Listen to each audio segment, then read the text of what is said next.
Фото მასტერკლასი დამწყები ფოტომოყვარულებისთვის. საქართველოს ფოტოგრაფთა ასოციაციამ მორიგი ფოტოსესია საქორწინო სამოსსა და დედოფლის სახის შექმნას მიუძღვნა. ერთი პროფესიონალი და 4 არაპროფესიონალი ფოტოკამერისთი სამოდელო სააგენტო ნატალის მოდელები პოზირებდნენ მათ იმიჯზე კი კომპანია Marigold იზრუნავდა. ლირანდა ლაზაშვილის სიუჟეტი.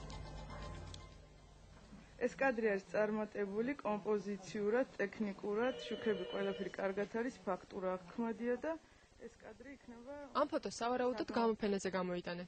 საქართველოს ფოტოგრაფთა ასოციაციის პროექტის სახეები მეორე მასტერკლასს მართავს. დამწყები ფოტოგრაფები ამჯერად საქორწინო სიუჟეტის ორგანიზებას სწავლობენ. მათთვის სააგენტო ნატალის მოდელები პოზირებენ. სამკვირიანი პროექტი თეორიული და პრაქტიკული ცოდნის გაზიარებას, სტუდიური კომპოზიციების შექმნასა და მოდელებთან მუშაობას ითვალისწინებს. სიუჟეტის დადგმას სწავლობთ, თქვათ, როგორ უნდა იყოს ხასიათი შექმნილი პორტრეტში და ამ ხასიათის მიხედვითაც როგორ უნდა იყოს დაყენებული ეს თქვათ განათება. ამ შემთხვევაში საქორწინო ხასიათი არის უფრო ესეთი მორიდებული, უმანკო სპექტაკლი ხასიათი. ფოტოსესია ფოტოლაიფის სტუდიაში შედგა.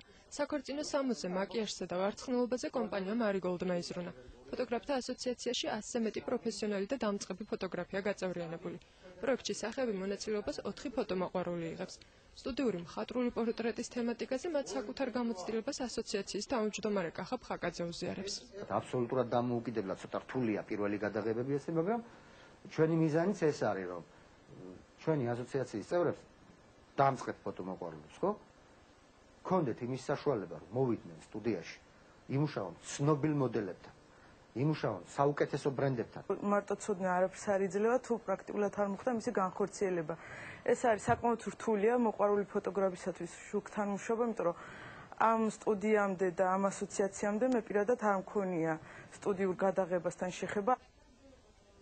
პირველი მასტერკლასი გასულ კვირას გაიმართა და რეტროპორტრეტების თემას მიეძღვნა.